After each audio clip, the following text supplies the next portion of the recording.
Okay, I think we're live. What do you think? It looks like it. Okay, let's see what this button does. Everyone thinks because you're a zombie, you don't know good coffee. Well, they're wrong. There's only one brew that gets my seal of approval. Deadly Grounds coffee is my guilty pleasure. The aroma is so intoxicating. It brings all of my neighbors out of the woodwork. Deadly Grounds coffee. Coffee to die for and zombie approved. It's good to get a little deadly.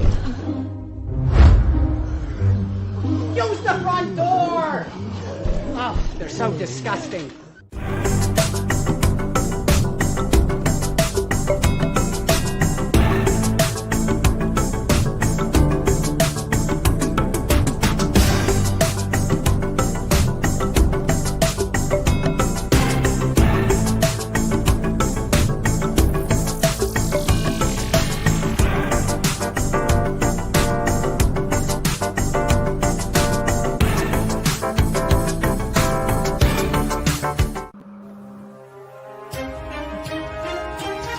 The Dorkening and all affiliated shows are not intended for anyone under the age of 18.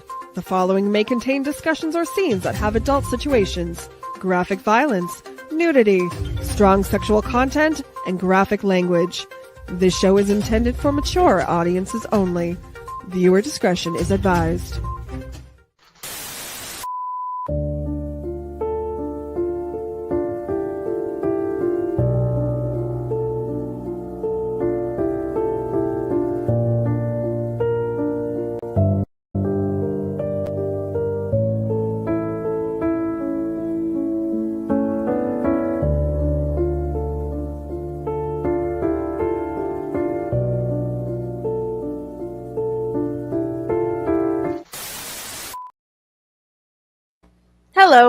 Hello, my lovelies, and welcome back to another episode of Corpse Garden Reads with my bestie Serena. How you doing? I'm fine. I always have loved the commercials on this. Oh yeah, Raz makes us the best show intros, and then the coffee. Oh my god, you need to try the coffee, man. They have so many flavors. It's just amazing. I'm definitely going to have to look into it because every time I see that commercial, I laugh. Dude, cold or hot, it doesn't matter. It is great. But anyway, back to the show. And again, thank you, Raz, for all the amazingness you helped with making. You did help make the show awesomeness. And Serena, you have helped so many times to make the show awesome as well. Last episode, I read one of your stories. Which one? I read The Jungle. Oh, okay. You haven't heard it yet? Okay. Well, I haven't been able to catch up on a couple of my YouTube channels lately. So Well, that's okay. I am going to take a clip from the last show, though, and use it for the upcoming anthology. Because he gave us a taste of one of his stories in that anthology that we're making with you. And what story are you putting in it? it's called Changes. I honestly cannot remember what it's about now. Oh, no. I'd have to look. Then again, my brain is in another story I am writing for another anthology. Oh, okay. This one's It's literally the mind of a serial killer. And I also have 2 poems. Oh, is it the one about the truck driver? Uh-huh. Oh my gosh, the truck driver and who he meets. Yes, guys, you've got to see what prompts the changes and what the changes are with what the truck driver does. Because, yeah, the truck driver's a killer, and then he ends up with a partner that he never expects, man. It And was a fun to write. oh, yeah. And I've got a sapphic romance that I'm writing for another anthology. And I'm struggling with it. That's why my mind was like, I don't remember what I wrote now.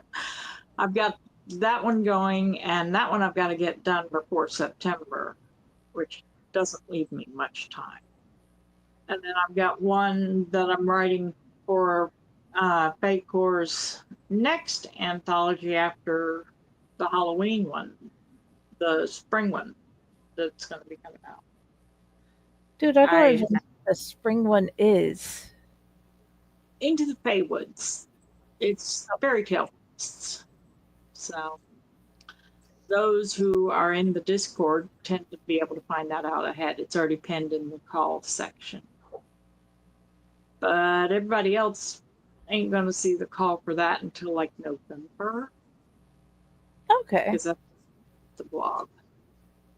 So I will figure that out because I haven't got that far. Dude, I've been trying to write this particular story that I'm working on now that is turned into serials for the newsletter since we had did Dark Dreams. that's been a little while. Oh yeah, but now it's finally starting to come together, but in pieces. Hence why the newsletter serials. Hey, it works. Oh yeah. I don't even think I have anything I retributed to the newsletter. It's not one out. I'll have to think on it. You have well, you have definitely in the past. Cassie has shown some of the poetry at school. So, yeah. I hope that's okay. Oh, that's fine, huh? A child is interested in my poetry. I'm not going to complain. They're working on poetry now in class. It makes sense. Yes. But anyways, let's get to today's stories, and then they can see my ode to Jim's Cabin in the upcoming anthology, my ode to Jim's Cabin and Raz, and hopefully they'll like it. But anyway, since we're like nearly 10 minutes in, let's go ahead and jump into the stories and talk about them and go from there. I am reading first. I am reading Maria's story, Dazed and Confused. And I'm going to do what I usually do. I'm going to put up my cemetery. That way, because I really like the stories that I find that just have a picture and you can just listen to it with no interruptions. And I'm going to go from there. Does it sound good? Sounds great. Okay. There we go. Confused and numb. She stood and took in the incomprehensible spectacle before her. She couldn't understand what happened to her. She watched as Michael shook her and yelled her name over and over. He quickly grabbed his phone and called 911 as he quickly bent down towards her, then starting CPR.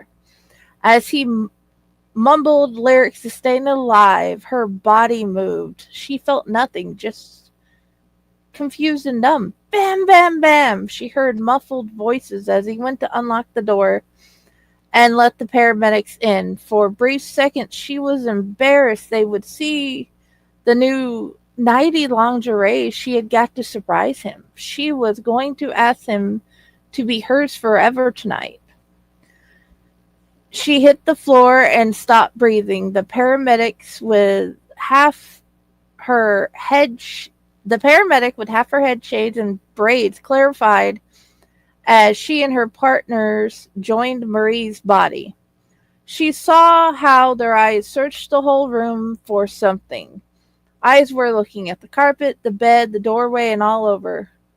She and the new small thin woman with short green and purple hair started assessing her body. Yes, she was going to bed as I finished up in the restroom, Michael explained. That spurred her mind into action to try to understand the situation. She had finished her nightly routine and was going to lay down. She'd had the ring in her bedside drawer. It had the symbol of Link Shield on a black band. Now she stood next to her body that lay at the foot of the bed. Michael was crying as they worked on her. Marie, can you hear me? She asked. Marie watched as the paramedic used her stethoscope and checked her pulse. The short-haired paramedic checked her pupils with the pen light. The ladies continued their assessment and jotted something on their gloves as they did things. Hi, I'm Daniel. Let's go in the living room. The male paramedic looked like he was a cookie cutter guy. Where did that thought come from? Are they made with cookie cutters before they come to be born? He guided Michael out of the room so his partners could find out the status of their patient. When they got to a chair in the living room, out of sight of Marie, he asked, does she have any allergies? Penicillin and hazelnuts. Michael sounded like he wasn't there anymore. They stood by her reading chair in the living room, so many books around it. Daniel wrote that on his gloves. Did she eat anything different, or was she acting funny or showing any symptoms like dizziness, trouble breathing, or pain? The cookie cutter paramedic asked, trying to ascertain the situation. She isn't breathing, Cade let them know after she attached their defibrillator. It began giving instructions. Don't touch the patient. Analyzing, the AED instructed as it assists her body. Shock advised. It started charging. Daniel heard the sound of this process and moved in front of Michael to keep him in place. But I need you to stay here with me while Cade follows the instructions. Why don't you have a seat? Daniel says as he puts his hands in front of Michael. He sat down, frozen and with tears falling down his face. Daniel sat on the ottoman in front of him. Daniel nodded and answered no. Just the usual pasta we get at the garden, and she seemed like she had a secret she was happy about. She was so happy and excited about something. Daniel jotted something on his glove. Cade pushed the button and both ladies sat back on their haunches. They looked at all the details, skin, eyes, if she was breathing, if there were any puncture wounds, anything around her. They couldn't find any clues. They could not see any reason why she wasn't breathing. It says shock delivered as it finished and advised CPR. She started CPR.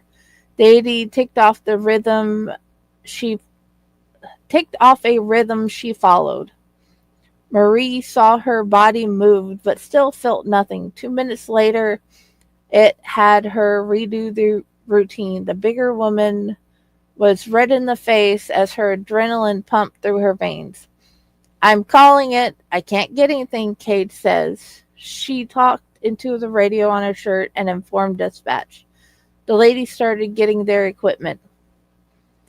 Michael was staring at the floor crying. Hey, bud, I'm sorry. We can't bring her back. Cade is calling dispatch.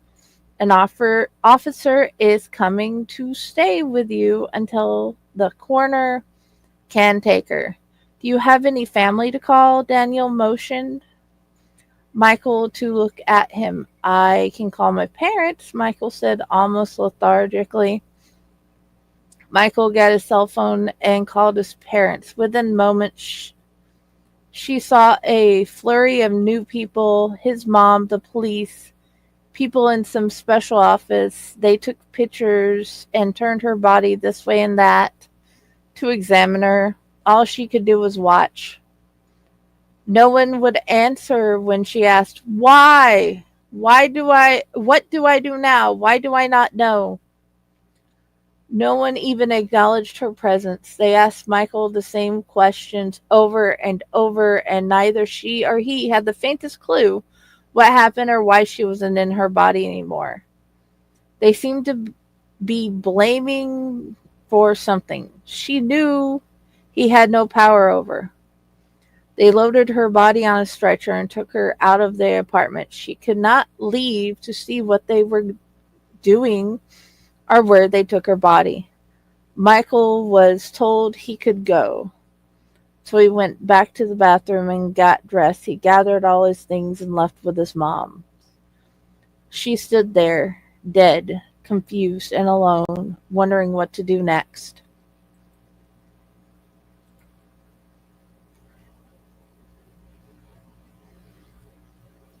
What do you think?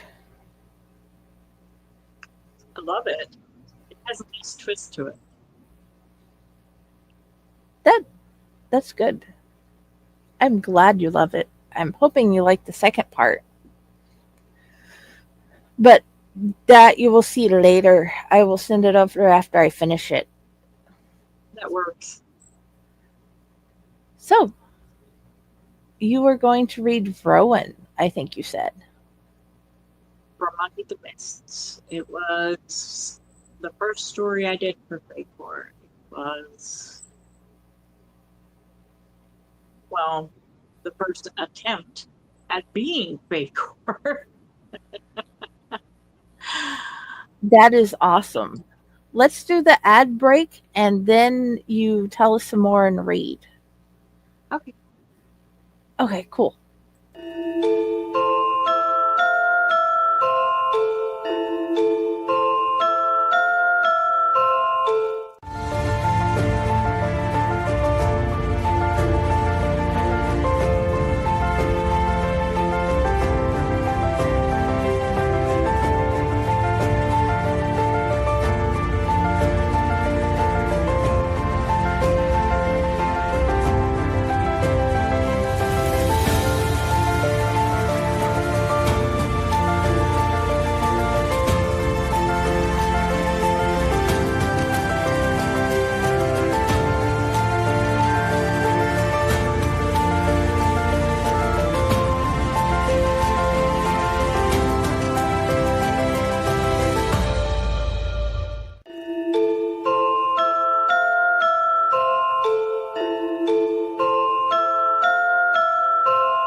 Greetings and shabibans. We are the Retro Reductibus Cephala Podcast, a long-form bi-weekly show that celebrates all the things that made growing up awesome. Yeah, that sounds good, but I don't know what all those words mean. I think what Parasite Steve's trying to say is that on Retro Redoctopus, we explore a range of retro goodness, from toys, video games, and movies, to cartoons, and even snacks and school lunches. Oh. And we do it all with a positive spin, a slew of killer guests, and some very adult language. And you know what else is cool? No. This crazy show is part of the Door King Podcast Network with new episodes every Tentacle Tuesday. What's that? And if waiting 2 weeks for a new episode gives you a sad, know that we drop bonus episodes all the time, like the off-format Crow's Nest and an interview series we call The Brig.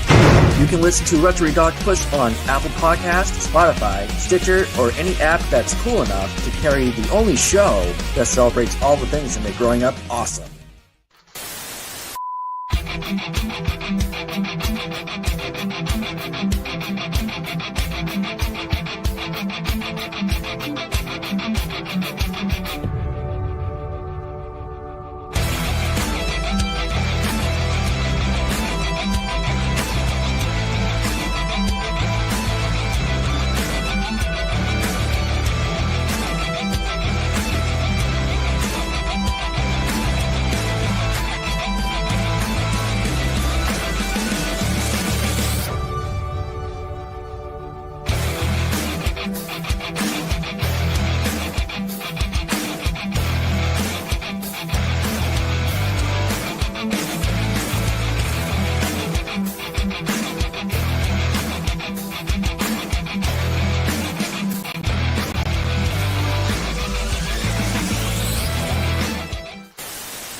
Hi. So this was your first attempt at being fake horror? Well, it was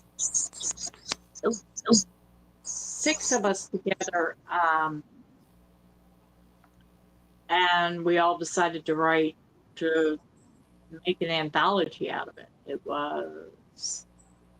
This is the story that started it all. It started with a prompt. The prompt was the old tree is moving, which is what I used for the opening line. And I think it turned out pretty decent. So I'm I gonna go enjoyed ahead. it. Do you want to make the screen the thing again, or are you That is up to you. gonna- Do you want it to just be your face, or do you want a cemetery of your own? I wouldn't mind having a cemetery. Those are fun. Okay. There you go. Works. The old tree is moving again. We were told by the elders it holds all of the evil of men deep inside, and it only moves when the deepest fog sets in. There's even a prophecy that claims that when the tree of Rowan passes through the gates into Eden, the end of time begins. The elders claim that Eden is the old graveyard at the end of the lane. Eden, the ancient garden of paradise, and a freaking ancient graveyard? We're the grove of fairies who watch the tree, but we don't get too close. After all, it's creepy and dangerous. It always moves as though the wind were whispering to it, and it alone. The tree is as tall as any redwood, but it never grows any leaves. It looks dead, spots barren of bark or branch. The ground around the tree in a 30-foot circle will grow nothing. What fairy in its right mind would go anywhere near it? Not I, that's for sure. Still, the elders insist that we have to keep an eye on it at all times. The prophecy is so out there. I mean, it speaks of the dead walking. Come on, zombies? Really? How does that affect us? Fairies, once dead, don't come back. Humans can't reach this place. We are hidden in a demi-dimension, a pocket, if you will. Though my people can pass easily into the prime, most of the fairy groves are hidden. Though it seems like most of the older fairies believe in it. The prophecy really sounds like something straight out of human nightmares.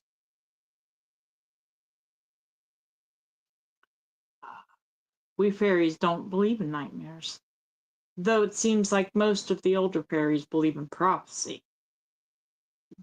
Some of the eldest fae who say that they have had to fight the tree back, away from the gates. Their stories are just too fantastic to be true. I mean, sure,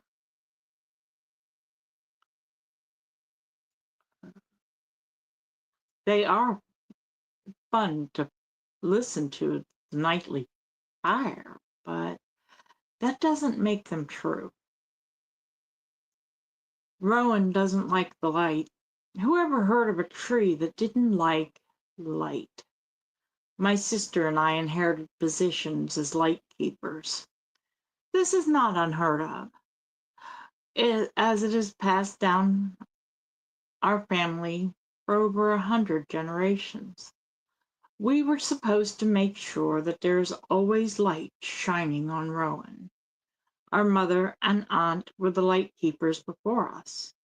One day, in our 3rd year, they went to check on the tree and never returned.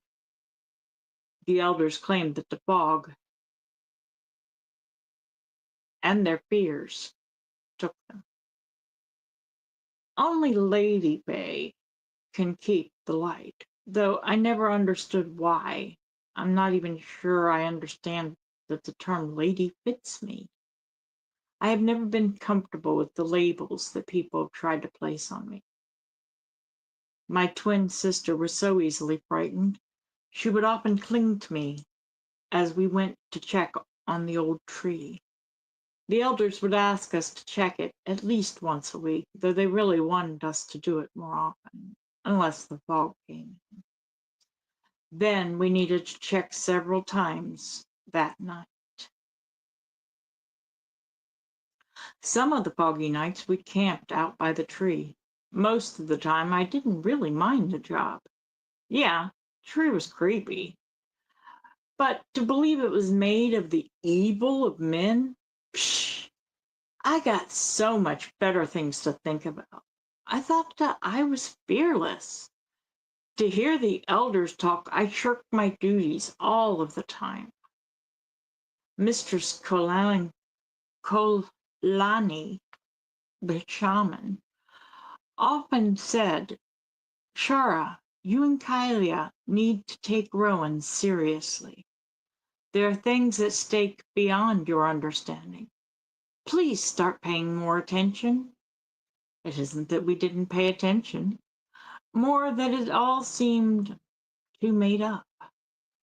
How much we missed her. She was one of the first to disappear on the first night of the fog. The next night changed my mind and my life. We went to check, as we had nightly for the last week.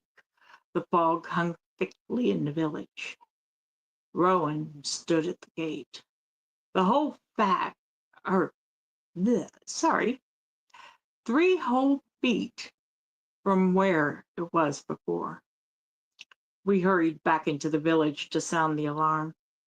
Kylia looked so pale, eyes wild as we flew. I was not sure if the old graveyard was Eden. To be honest, I didn't care. I was not taking the chance. Trees were not supposed to move their roots. This one moved 3 feet further down the lane. The truth was setting in. The remaining elders laughed at our urgency. I don't understand why they suddenly didn't seem to care. The fairies are supposed to just watch Rowan. We're not supposed to stop it. Not until it crossed through the gate. They say that I am a traitor for calling the village to fight. Maybe I am. I spoke the truth that they were unwilling to hear. I did what I had to do. It moved again. It was my responsibility to stop it. Rowan is supposed to end the world, and I am not willing to allow that to happen. So I will be a traitor. I refuse to watch as Rowan enters the gate. I preceded it to gather those who were willing to help me defeat the tree. It took me half the week to get them gathered, far longer than I wanted it to. The elders did nothing to stop or assist me in my actions. This sudden apathy was confusing. I was not sure how to deal with it. There had been so many fairies disappearing from the village on a daily basis lately. The last week has seen half of the fairies of our village missing. Whispers of them running into the human world, though I think it was to keep the calm more than it being true. Only half the elders were still in the village, and a good many of the remaining fairies were too scared to leave their homes. Chaos had set in quickly. The last 2 days before Rowan moved, the fog was too thick to even see a foot in front of your face. I cannot say that I would blame the fairies that did run. At least I hoped that they ran. I didn't know for sure either way. If they had not run, I was left to wonder what had happened to them. One of the fighters whispered tales of the seduction of evil, how the weak-hearted would gladly accept the gifts offered. Rowan was my responsibility. The fairies were not. I felt the weight of that responsibility, gathering up fighters, checking on Rowan nightly. I was trying not to hear the tales whispered by the ones who had fought last time. I added extra light, for I didn't want to be lax in the duty I was given. Seeing the tree move scared me. The light for me was a shield, though in truth, by this point, it was no more than just a finger and a bursting dike.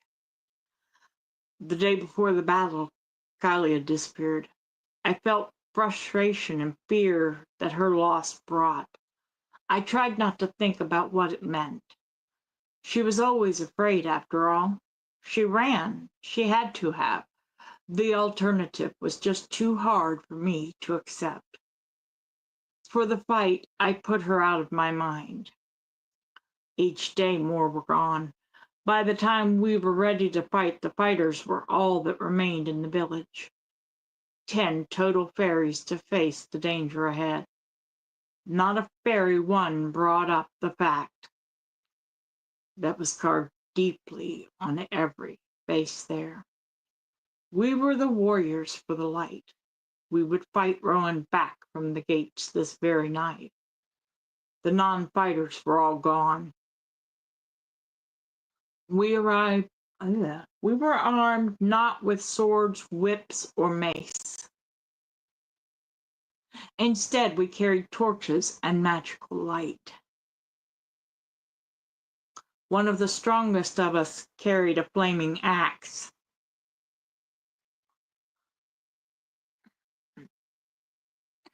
Oh, sorry, I've got something in my throat.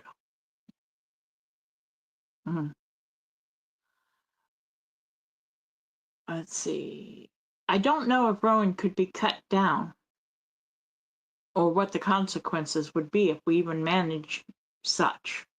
How do you kill the evil that resides within the hearts of men? Our fight would be the light, the goodness versus the darkness of evil. But would it be enough? The half-rotten branches swung wildly at the light. Though there was no breeze to cause the movement, it had to be the tree. The tree seemed nearly dead, rotting away, half-eaten, though no insect nor animal would go near it. Though it swung wildly, its branches managed to catch a fairy. It flung her and her light towards the setting sun. That tree was so damned accurate. How was it able to tell where we were was beyond my comprehension. I mean, how can a tree see? We couldn't fight until nearly dusk. The rules of the encounter forbade approaching any earlier. I argued that the rules bound us and gave Rowan the upper hand. The older fighters refused to hear, saying only by following the rules would the light triumph. I was overruled, and so it was nearly dusk as we flew to the fight. The prophecy said that when the light bringers with the purest of hearts fought against the tree of dark, the soul stolen would be returned, and the darkness would be temporarily knocked back to the start. How could we know if our hearts were pure? Was I going to be the one reason why we lost? I'm not anywhere near pure. I'm the village screw-up. Duty is the end, what matters, right? So I swallowed my doubt, and I cast another light spell into the ever-growing darkness. I prayed internally that my choices wouldn't damn everyone.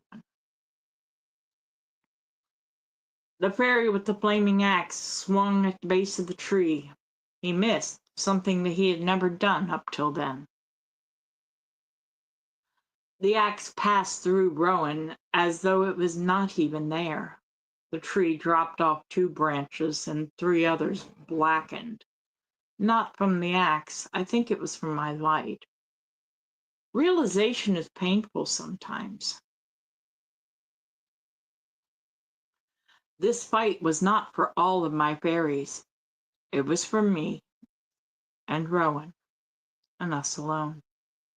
Fear crawled through my belly, tearing up my guts with an almost callous indifference. Swallowing it, I yelled for the rest of my fairies to form a light circle around us. I brought myself up even with the tree and prepared all of my light to shine through that darkness. I wanted to bring it all to an end.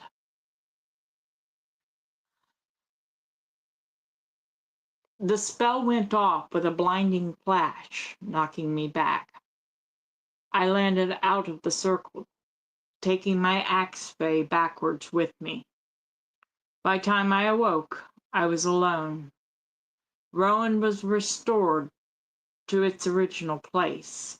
I reinforced light around the tree, made my way home. The village was completely back to its old self. I cried when I saw Mistress Kalani. I flew over and hugged her like I had been away from her for years. She smiled and faintly and asked, "What is wrong, child? And where is your twin?" I think that is when I broke. She listened quietly as I told her my tale, her eyes calm even as my tears started to flow. That was when I realized that there was more than I was seeing in my own story. As the tale drew close, she sighed. Her response nearly left me undone. "I saw you yesterday. You and your sister left last night to check Rowan. Apparently, your twin sister was ill-suited to watch the evil tree. You have proven yourself. Come and break your fast, child. We will mourn her together." So, all of it was in my head. Somehow I was not surprised. The tree would eventually end the world. Right there, I swore it would not be on my watch. I felt that I owed Kylia at least that much. The end.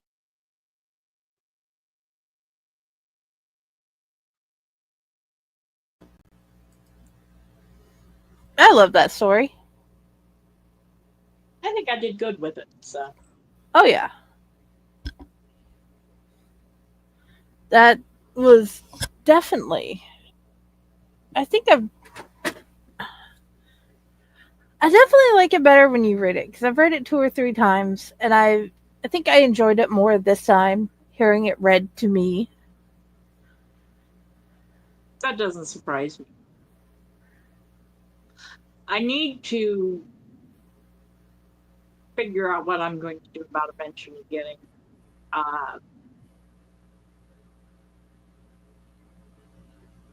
audio done up.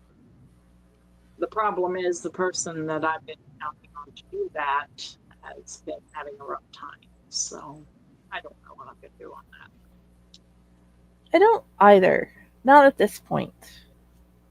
But that's okay. The best I can do is this, but the more I practice, the better narrator I get to be from practice.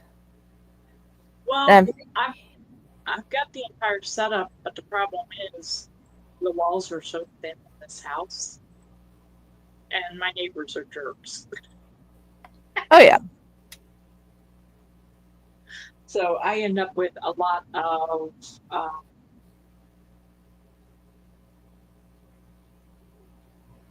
noise in the background. Yeah, on my end, I have a few things that can help me remove the noise. But then again, I've also come across the part where we read the story And we are so far away, and we speak so much slower than a lot of people up north that it's like, why do you sound like Forrest Gump? And I'm like, I'm from Alabama. What do you expect? Depending on who you ask, I either have a hick accent or I have a hillbilly accent. I spent the time that I was learning to speak in West Virginia, but I spent my formative years after that all over Virginia and Maryland. So my accent tends to be very Appalachian. Dude, yes, but I'm from lower Appalachian, the lower Yes, Appalachian area, and we sound differently. yes. My aunts spend a lot of their time up in Michigan. So I go up and I'm talking to them, and their accent sounds so strange to me because mine is so much slower, like you said, and it's fun. I love new accents. I just wish I could do them better. I wish I could do the voices. That'd be fun. Oh, I've given up on being able to do that. But okay, let's go ahead and end the show here and keep talking afterwards. Where do you want people to find you, Serena? Well, I'm just about everywhere as either Serenity Fall or Esmoth's Grave. The best way is check Paycor because usually they're posting my stuff. And I love her stuff. I just made so many new graphics. I hope you guys like them. Her graphics are awesome. Okay.